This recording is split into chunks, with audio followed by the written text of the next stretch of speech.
Magandang araw na muli mga boss. Kung ganito yung sasakyan nyo, madali lang ito i-chase oil. Gamit ka lang ng socket wrench sa number 14. Ayan yung ginagamit ko mga boss.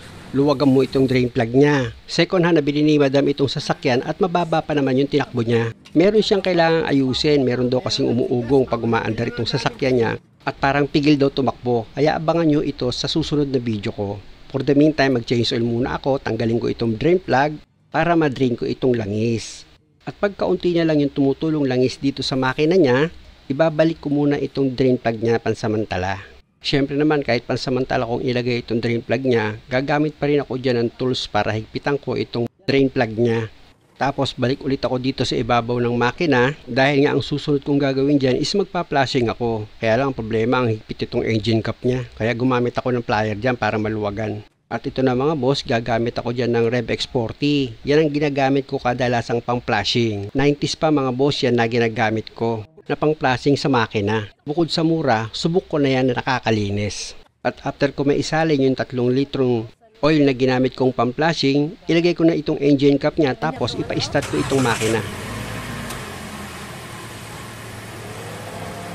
Pag napaandar nyo na itong makina mga boss, halimbawa napa-start nyo na siya, hindi nyo siya kailangang i-revolusyon. Hayaan nyo lang yung minor niya is naka-idle. Dapat naka-steady lang yun. Wala ka na dapat ibang gagawin. Bali hahayaan mo lang na naka-start itong makina ng 5 minutes. Hindi ka naman maiinip nun mga boss. Makipagkwentuhan ka muna gaya ng ginawa ko. Kaya ako nanonood dito pag nagagawa para may mapuli pa rin. Ay, hindi ka pa ba nanonood? Hindi ako marunong eh. Hindi, ano lang ako nito. Idol ko dito. Marami na po dito. Pag dito may gagawa. Nakawas ka lang sa ko yan. Dalawang buwan mo rin siya, hindi pinansin. Hindi, marami kasi akong ginagawa eh. At pag na-consume mo na yung 5 minutes, switch off mo na itong makina, balik ka na ulit dito sa ilalim ng sasakyan mo, gamit yung number 40 na socket wrench, luwagan mo ulit yung drain plug niyan. Kaya lang medyo mainit yan mga boss ha, kaya gamit ka ng basahan para matanggal mo itong drain plug niya. At syempre naman, para hindi sayang yung oras, dito ka muna sa oil filter mo. Dahil may cover yan mga boss, sikwatin mo lang itong plastic clip niya para mabunot mo yung lock dito sa cover ng oil filter mo. Dalawa lang naman yan mga boss, sisikwatin mo lang yan ng flat screw, yung lock niya. Plastic lang yan mga boss, kaya hindi ka dyan mahihirapan. O, diba? Tanggal ko na itong cover dito sa filter. Meron yan isa pang cover mga boss, maliit naman. Ayan, yung tinatanggal ko. May plastic clip din yan na naglalak dito sa cover niya. Pag natanggal mo na yan mga boss, maginhawa mo nang matatanggal yung oil filter niya. Dahil nga sa mga butas na yan, may papadaan mo ngayon itong oil filter wrench mo para itong oil filter is maluwagan mo. O diba, ganun lang naman kadali yun. Kaya may purpose yung mga cover na yan eh, para makakilos ka ng maayos at matanggal mo itong oil filter. O, ayan yung oil filter mga boss ano. Ang part number niyan mga boss is C110.